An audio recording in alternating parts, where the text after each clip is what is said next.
Euh, donc, en 2006, un espion russe, Litvinenko, a été empoisonné à Londres au moyen de 10 microgrammes de polonium-210 qui venaient probablement de déchets radioactifs. Cet élément découvert par Marie Curie dans un minerai, la Pechblende, a une activité de 1,66 10 puissance 14 becquerel par gramme. Sa constante radioactive, est 5,8 10-8 secondes. Il émet des noyaux d'hélium qui sont très nocifs puisqu'ils peuvent être absorbés par les tissus humains. Alors, le polonium absorbé qui a empoisonné Litvinenko est-il d'origine naturelle ou artificielle? Alors il vient des déchets, donc des déchets, c'est-à-dire ce qui est le résultat de l'activité des combustibles dans les centrales. Donc on est tenté de dire que ce sont des déchets d'origine artificielle pour les déchets, puisque ce sont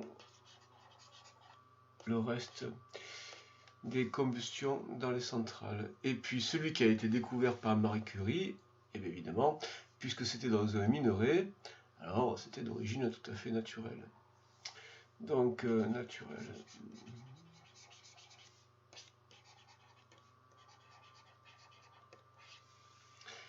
Alors l'activité de 10 microgrammes de polonium, puisque l'activité ici c'est pour 1 gramme, alors l'activité pour 10 microgrammes, eh bien c'est 10 puissance moins 5, 10 fois 10 puissance moins 6, 10 puissance moins 5 fois 1,66 10 puissance 14, et donc c'est 1,66 10 puissance moins, c'est pas moins 14,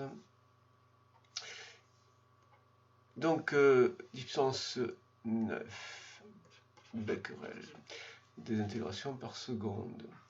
Et enfin, la demi-vie en jour de ce radioisotope. Donc, la demi-vie, elle est liée à la constante radioactive.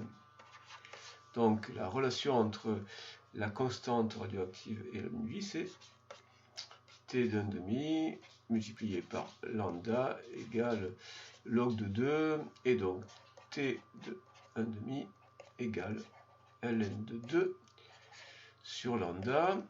Donc ln de 2 sur 5,8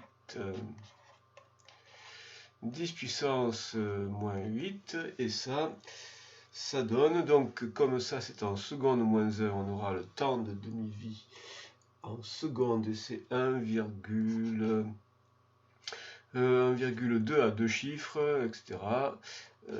Mais bon, on prendra tous les chiffres de la calculatrice évidemment pour la suite. Ça c'est la demi-vie en secondes.